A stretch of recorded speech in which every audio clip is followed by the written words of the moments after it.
So I'd like to say something briefly about Srila Prabhupada, and then I'd also like to hear from all the devotees about their glorification.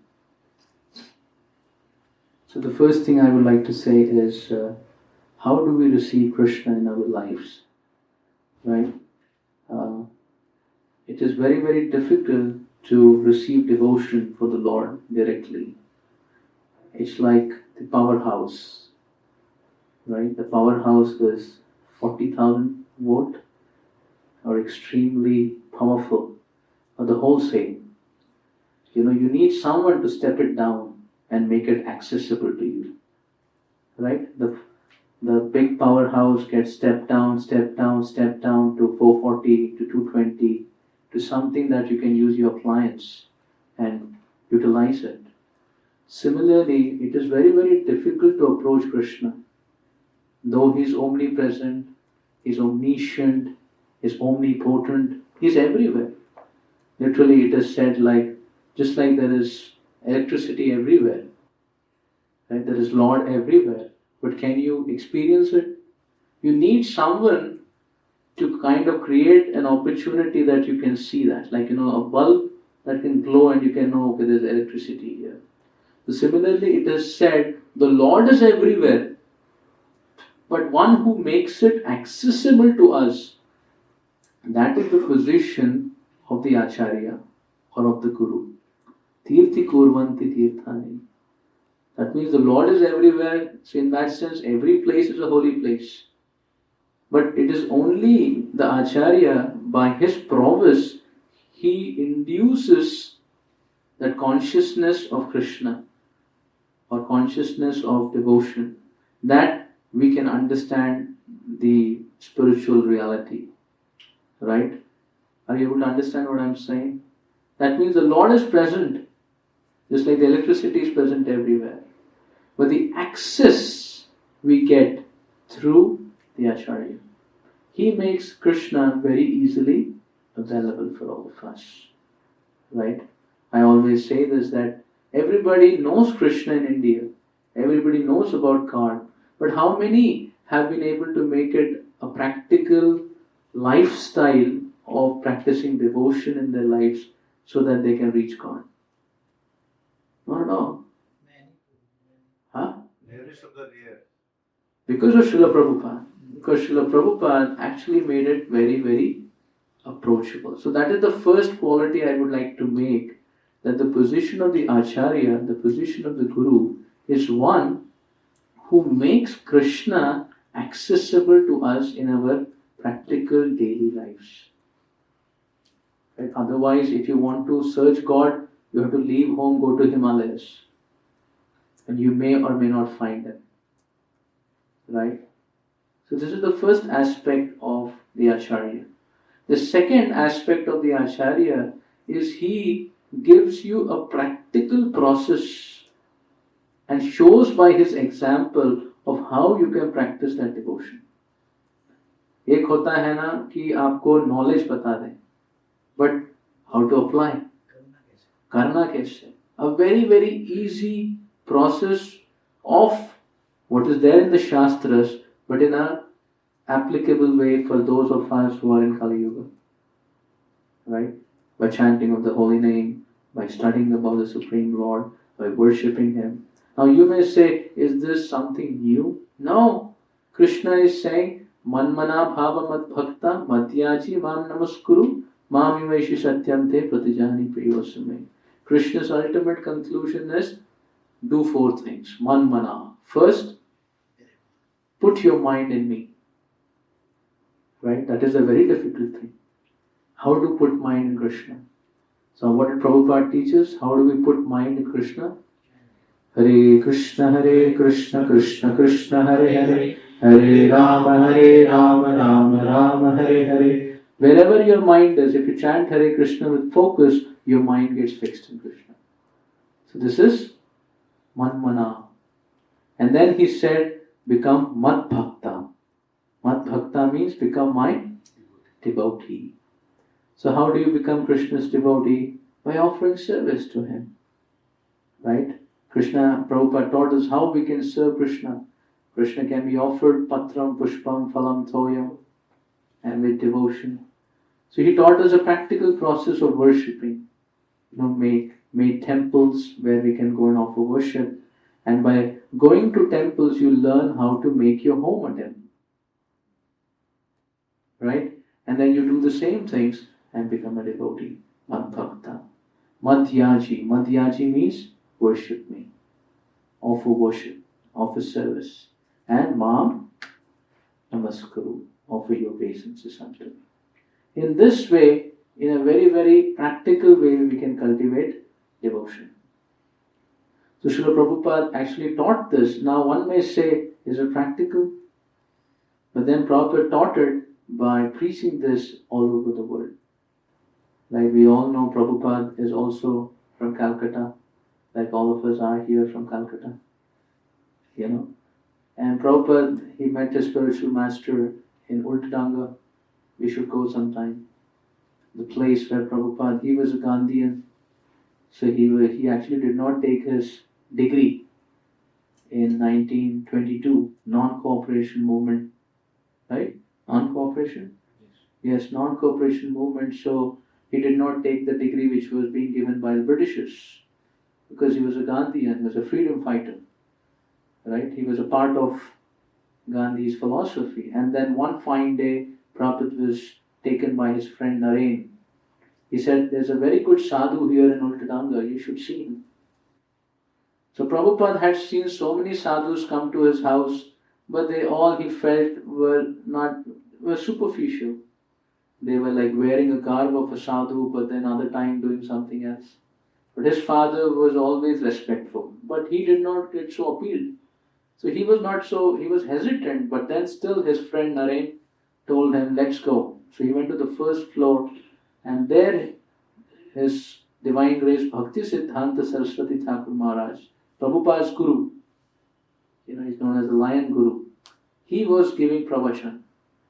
And Prabhupada went on the first floor, and then Prabhupada first time had seen him, and immediately he paid obeisances because that's the culture. You see a godly man. And as they were getting up, his Guru, Bhaktisiddhanta Sarasvati Thakur, said, you're a young man, you should preach the message of the Gita all over the world in English language. Now you're meeting a person for the first time, no introduction. Right? Imagine Krishna Prabhu goes somewhere, immediately you're a young man, you should go to Thailand and preach Krishna. You go, you're like, who are you, by the way? You're telling me you should go all over the world and preach Krishna Consciousness. And Prabhupada was kind of amazed. And then he thought, yes, the message of Lord Chaitanya, the Harinam Sankirtan should be preached all over the world, but now our country is in subjugation. पहले स्वतंत्रता चाहिए, स्वराज्य चाहिए, उसके बाद दुनिया में संकीर्तन का प्रचार हो. He said first there should be freedom. So he argued, he made a question to Bhaktisiddhanta Sarasvati Thakur. First we need freedom, and then we will preach the message of Lord Chaitanya all over the world in English language. He was not like he doesn't want to, but he said, first let's get free. And Bhaktisiddhanta Sarasvati Thakur said, it is an emergency. He said, the situation of this world will always be troublesome. You change one situation, another situation will come. Just like we were subjugated by the British, but are we free now? We are subjugated by some other, ruling. Right? Always you'll be subjugated. The nature of this material world is you cannot escape situations. Today, whatever problem you are tackling in your life, everybody is tackling with some situation in your life. But once you tackle it, is that the end of all situations in your life? Yes or no? It feels so. But it's not. But the moment it goes, another dozen are ready. Haribol, we're waiting. So he said it's an emergency. The main problem of this world is people have forgotten Krishna and they are here in the clutches of Maya. only by becoming Krishna conscious they'll be free of their clutches. Till the time they're in the clutches, they will be tormented. The Prabhupada said, when you actually preach the knowledge of Krishna consciousness, by being Krishna conscious, Maya will go away. And that's how they'll become happy. And Prabhupada was convinced. Prabhupada in his heart accepted him as a spiritual master. And immediately Prabhupada, he was a 26-year-old man. How many of you are about 26? About 26? 26. Mataji, you're much? Okay, about 26. So 26 was the turning point in Prabhupada's life, meeting his Guru. And from then, the direction of his life changed. He was already a married man and he had children. But he said, now I have this lofty work of my Guru that I have to go all over the world and preach Krishna consciousness. He took that mandate so seriously in his life. He was he was working in Bose Pharmacy. He was in a pharmacy. He was working as a manager. And This pharmacy or Bose. And Prabhupada thought, if I want freedom, I should not work under somebody. So Prabhupada said, I'll start my own business so that I'll have more freedom to make my travel plans and preach. So he changed his, like he was doing his responsibility as a family, but his vision of life changed. That I should become Krishna conscious and make the world Krishna conscious. Immediately he got into business. And then Prabhupada moved after some time from Calcutta to Prayag. And he opened his own pharmaceutical, things and everything. And he was all the while preparing. So he had support the Gaudiya Math in Prayag. And he was trying to support. Prabhupada knew how to play mridanga. He could speak because his father had trained him up right from his childhood. When he was growing up, his mother said, Prabhupada's mother said, I want him to become a barrister and go to London. And his father, Gaur Mohan Dey, said, no, I want him to become a devotee of Srimati Radhika. Right? I want to train him to become a devotee of Srimati Radharani. Right? So Prabhupada, he was in Prayag and then he was supporting. And all the while he was planning, he thought, let me financially support the movement, or at some point of time I'll start even preaching. So like that, Prabhupada went on and on with all his family responsibilities, within his family responsibilities, supporting the movement. He was like, when the Gaudiya Math wanted to make a temple in Prayag, they were looking for some well-wisher or a donor. Right? So the sannyasis were going around in Allahabad, who can support this? Who can be our supporter to start it? So they all said, you go to Abhay Babu, Prayag Pharmacy. He will be a well-wisher who will support you. So Prabhupada was a well-wisher for the movement. He was not even like a regular devotee. So he went to Prabhupada and Prabhupada said, yes, I will support. And that's how the first Gaudiya Math in Prayag started. Right? And then he went on like that. Then he shifted his business to Bombay.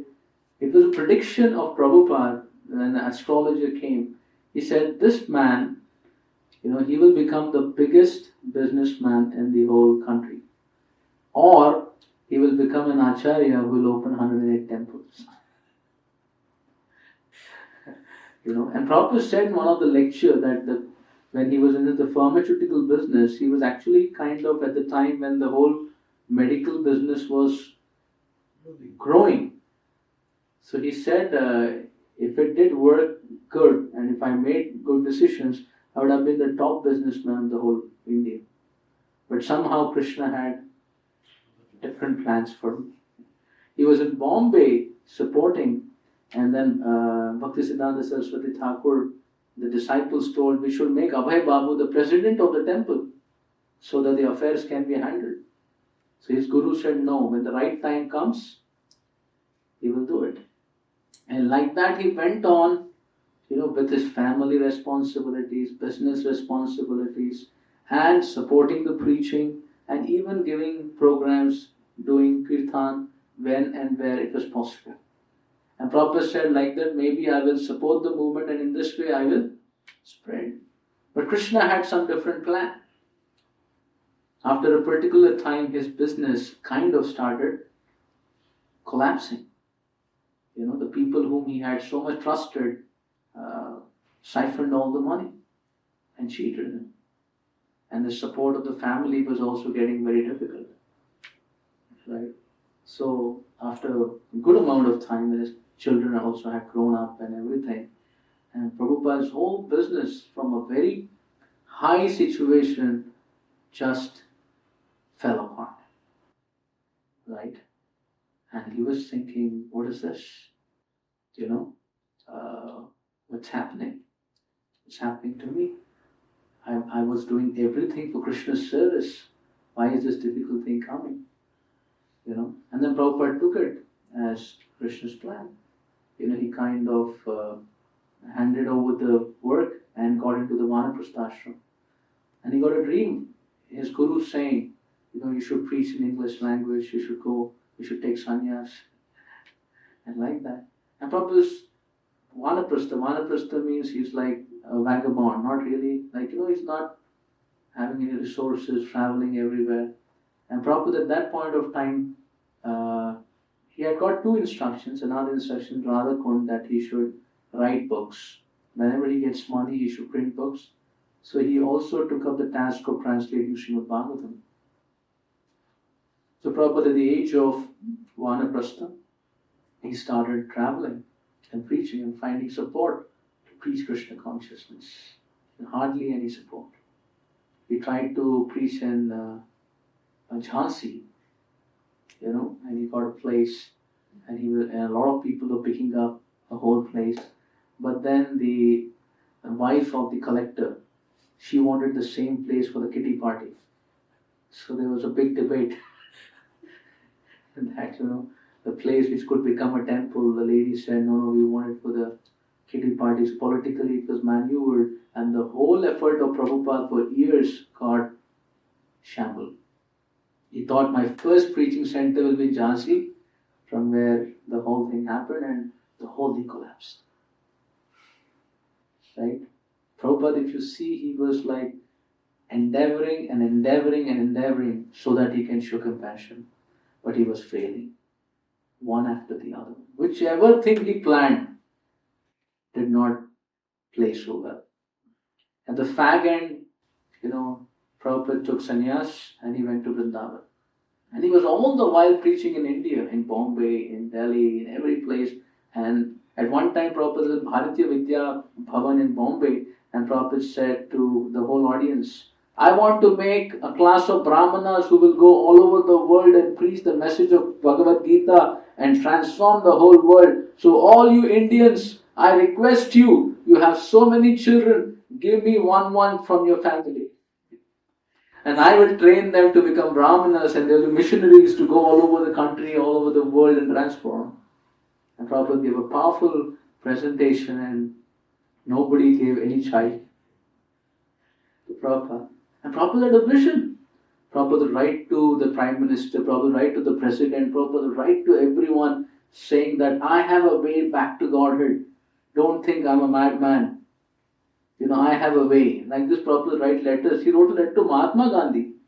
Before the demise of Mahatma Gandhi, Prabhupada wrote a letter to Mahatma Gandhi. You always carry Bhagavad-gita for all your political talks. He said, now we have got independence. He wrote to, you can find that letter. Prabhupada said, now I suggest Mahatma Gandhi ji that stop your political affairs and become a preacher of Bhagavad-gita. Otherwise, you may have a very undesirable end. Like the Prabhupada wrote. I don't know if the letter went to Mahatma Gandhi, but he was shot dead. Right? But Prabhupada said, become a preacher of Bhagavad-gita. Like that, he was imploring everyone to take it up, and he said, I will assist. So for 40 years, Prabhupada tried. 40 years. And then he went to Vrindavan, and he realized in India nobody is taking up. I think I should go to West, as my Guru had said. Usually after you become unsuccessful, you become home ground is the main thing. But after becoming unsuccessful in home ground, Prabhupada said, let us go to foreign ground. Right? Prabhupada said, chase a rhino. If you chase a rhino, and so people will say, okay, he went to chase a rhino. He said, let's go to America and preach Krishna consciousness. And what is the preparation? Srimad Bhagavatam. He started translating Srimad Bhagavatam, first canto. He had the holy name and he was translating the Bhagavatam. Old man in Vrindavan, in Radha Damodar and Vamshi Gopal temple, Prabhupada stayed, an old man. And all this while he did not have any maintenance, hardly any resources. And then he translated and he would go all the way to Delhi. And he had a means to get it printed. So he would skip his breakfast sometimes so that he'd have more money, so that he can get more paper to print. So he would take so much physical inconvenience so that he can make the manuscripts ready. And like that he made manuscripts ready, went to Srimati Murarji. He went to, I think, the Gorakhpur Gita Press and got some sponsorship for the prints. Because he's printing spiritual books. And he printed 200 volumes of first canto of Bhagavatam, all by himself. Proofreading, editing, formatting, everything himself. Properly. Old man, Prabhupada is 70 years old. And then after 200 volumes being ready, he said, no, I want to go to America. No money. He said he got a contact in Vrindavan, an Agarwalji. And his son Gopal Agarwal was in Butler, Pennsylvania. And he got married to a Western lady, Sally Agarwal. So he said, my son is there. He is ready to give a reco letter, you can go. And Gopal Agarwal was used to getting a lot and nobody came to America. But Prabhupada, he was determined. Prabhupada got a recommendation, now he needs a ticket. So he went to Bombay to meet Srimati Murarji, who was a cargo ship owner. And there he went to get an appointment for her. And he sat down on the staircase of Srimati Murarji for 3 to 4 hours waiting for her. And then when she gave appointment, he said, I want to go to America. Please give me a passage on the cargo ship. And he said, Swamiji, you're like my father. You are very old. It is very cold. In America, you will die. He said, no, please give me. So she gave one-way passage and she gave a return passage ticket also. So Swamiji, if he changes his mind. And in this way, Prabhupada actually took that cargo ship, which was Jaladuta, which was to leave from Calcutta, 13th August 1965. Right, 13th August 1965. And Prabhupada put his 200 volumes of Bhagavatam and they got onto the Jaladuta in Cochin, 200 volumes after printing. And Prabhupada got on in the cargo ship. Prabhupada had only 40 rupees, not converted. And he was going on Jaladuta right here, Kidapur dock. We should go sometime there also. And Prabhupada had only one well-wisher and maybe his son who came to see him off. And no one knew that Prabhupada is going to make a history. Can you imagine an old man with no money, with poor health, 70 years old, and he has a mandate of his Guru which he got when he was 26. And he has been unsuccessful to fulfill that mandate all the while till 70. Right? And he was a family man, he was a businessman, he was a supporter. And here, after 44 years, he's embarking on a world voyage in a cargo ship, all alone, with no resources, no contacts. And Prabhupada is climbing Jaladuta. Because he had all faith in his Guru, in his words, faith in Krishna, faith in Bhagavatam. And Prabhupada got onto the cargo and it took 2 months. How long it takes if you want to go to America now? A day? 16 hours? Prabhupada took 2 months on a cargo ship. The cargo ship is all loading. And there Prabhupada actually has seasickness. You understand seasickness? Nausea, no. Extreme headache, vomiting, and he would cook all himself. It was his birthday, it was Janmashtami, he had nobody. He said, my only refuge is Chaitanya Charitamrita, I'm reading. That's all. This is this thing. And I'm going so far away from Vrindavan. That was his home. And Prabhupada got 2 heart attacks. There was no one with him. He got the first heart attack, and it was, people actually lose all their confidence if they get a heart attack. And then Prabhupada got a second heart attack.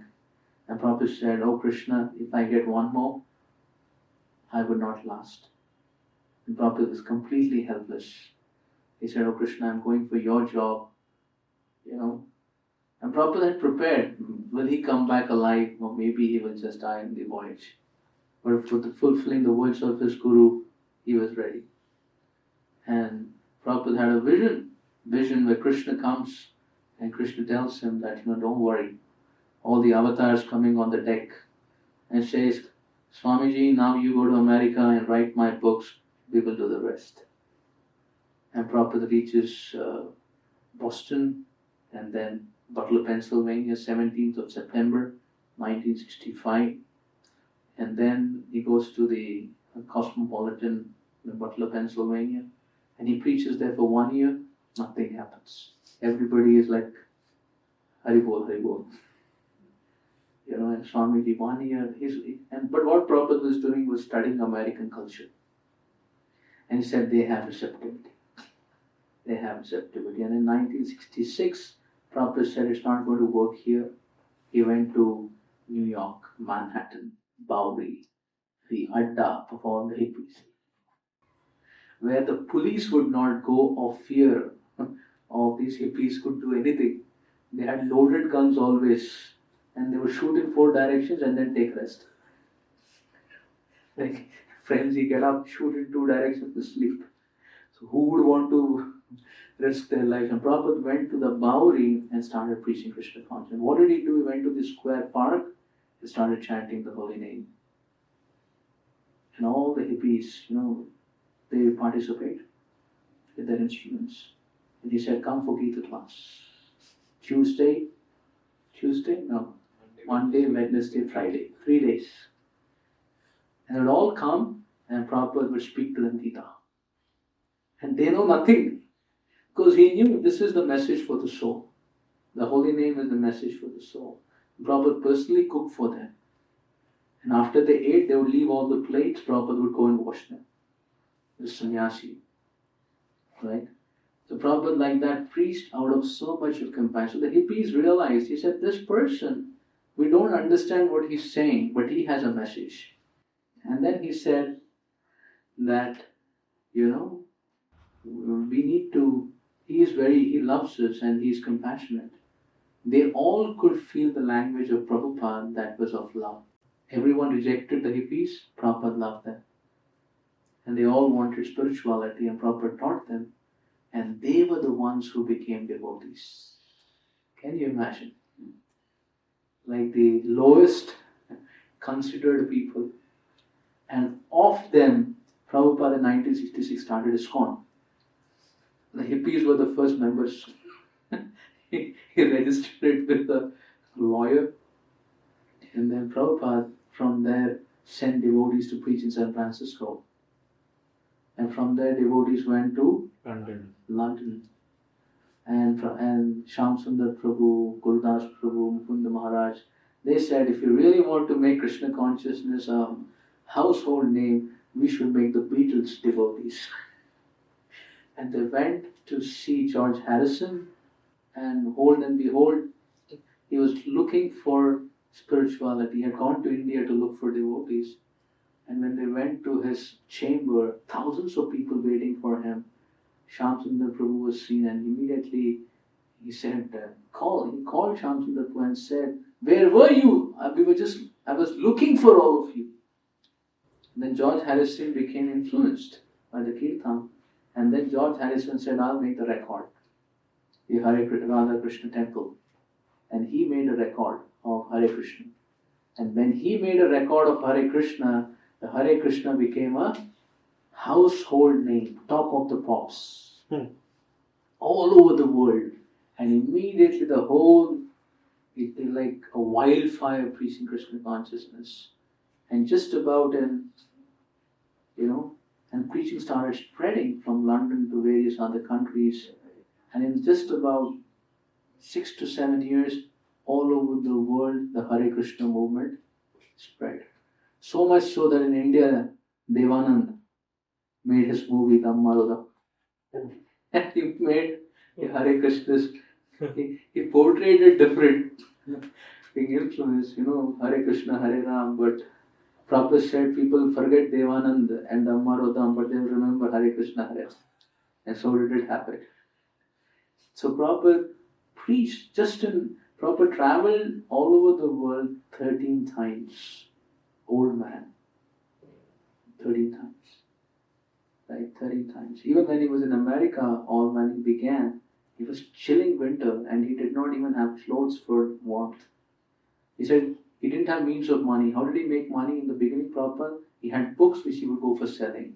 If someone purchased, he would have his means. So he went to one particular gift shop and there was a big display which was empty. So he thought maybe I'll ask them to keep my books. So Swamiji went inside the gift shop and the lady was very hostile. She kind of said, why are you coming in a very arrogant way? And she said, I would like my books to be put in your display. And she said, no. Why did you at all come and why display? I was an old man, fatigued. And then Prabhupada said to the lady, oh ma'am, can I have a glass of water?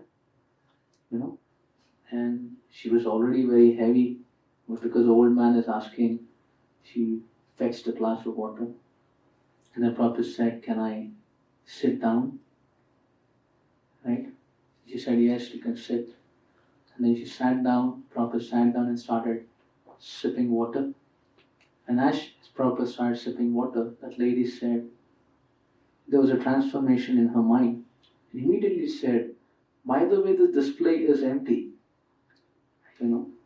Maybe you can put your books here. So the devotee was saying, because she served Prabhupada by giving a glass of water, immediately there was a transformation of a heart from a hard-hearted lady to, kindness. Because this is not an ordinary person. This is a Mahabhagavat who is suffering so much, but he is working hard for compassion for others. People work hard for themselves, but who works hard for others? Right? And because of that sacrifice and compassion, Krishna becomes easily accessible to everyone. And Prabhupada like that went 13 times all over the world and the holy name became like a household aspect. And Prabhupada came to India and started temples in Mayapur, in Vrindavan, in Juhu, and so many other places.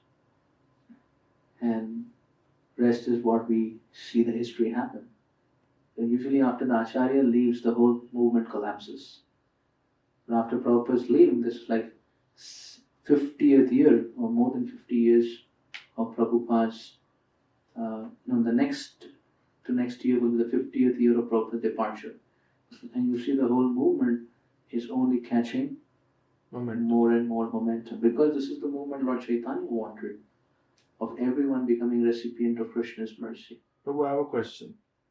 Yes. If you got an opportunity to meet Prabhupada, how would you use it? What a question. Right? What would really feel extreme sense of gratitude and emotions, right?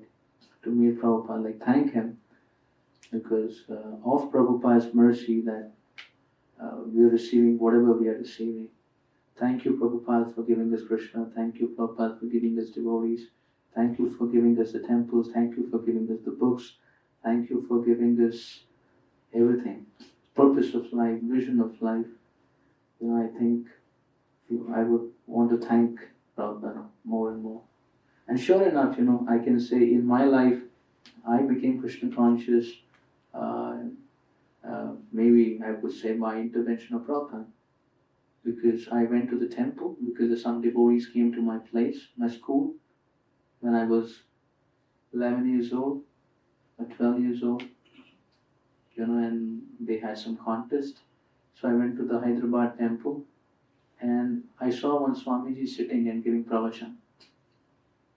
Right? And I went down to the cellar to write my test. And the next time I came, I saw the Swamiji still sitting and giving pravachan. Right? And then I did realize it is not someone sitting, it's Prabhupada. It's like it happens, right? Many people come to the temple, they think, Maharaj baithe hai. So I went back home thinking that Prabhupada is someone is sitting and doing pravachan. And the next time when I came, I realized it's a deity. And I got hold of a Krishna book and a Gita, and I started studying. Right when I was 12 years old. Just by reading these books, I didn't understand much, but I understood Krishna is the Supreme Personality of God. Lord Chaitanya has come to give it to us. We should not go to the Mayavadis. Should not go to the pseudo gurus. And how do you become Krishna conscious? Chant Hare Krishna, Krishna Krishna, Hare Hare, Hare Rama, Rama Rama. So all this I learned just by reading Prabhupada books, not even like meeting anyone. Because the books are like Prabhupada speaking, right? Just reading them, right? That means all of us are actually looking for clarity in our lives, vision in our lives. And Prabhupada is giving us vision of Krishna, right? So we really owe to Prabhupada for giving us this gift of Krishna consciousness in our life. And he sacrificed personally so that we all can receive it, right? If you more contemplate on the situation what Prabhupada underwent, sure enough, we are all comfortably sitting here and having nice Sankirtan and having great gala time. Why? Because of Prabhupada. I can really say, if imagine Prabhupada had not come in my life, what would I be doing? It would be like, where would I be and what would I be doing? It would be like a horror story. But it just changed the direction of my life. From where I want to go to where I have come. And I think everyone will reflect the same in their lives. Right?